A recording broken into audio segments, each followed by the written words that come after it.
Hey folks, the heat continues in the valley. It is going to continue for a while. We don't see any breaks for the foreseeable future. 85 in Rio Grande City right now, still 87 in McAllen. Get to the eastern part of the valley, everybody's 83, 84 from Raymondville to Brownsville. Overnight lows tonight.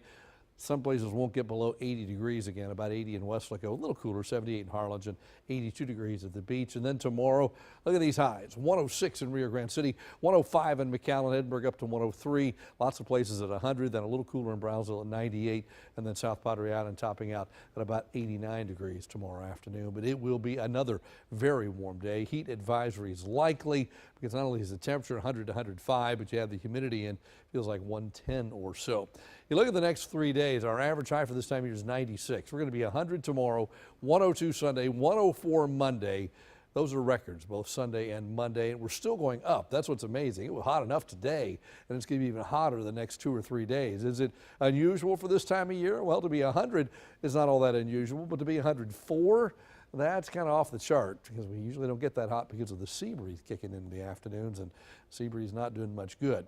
We're not alone in the heat still. Temperatures in the 80s down here. Let's look at some other parts of the state. San Antonio's 89 right now. Austin's 88. Look at North Texas. It's still 96 in Dallas. They don't get a sea breeze at all, so it just stays hot into the evening hours. Wichita Falls at 96 as well. 95 all the way up in the far northern part of the Panhandle, so it is a hot evening across the entire state of Texas. It's a rain-free evening in Texas as well.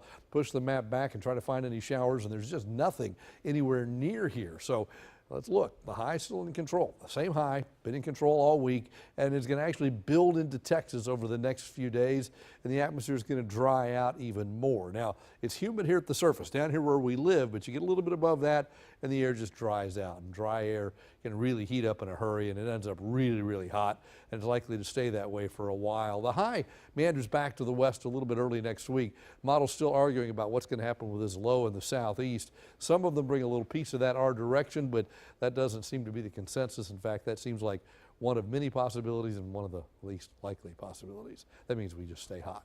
So tonight, tomorrow, a lot of sunshine. You see tomorrow sunny, going to Sunday, same thing, going to Monday, same thing. We just don't see much changing anytime soon. We are dry, and we are dry. So for tonight, mostly clear, warm and humid, a low of 80. Then tomorrow we jump back up to 100 again, mainly sunny, hot and breezy. Western part of the valley will be hotter than that.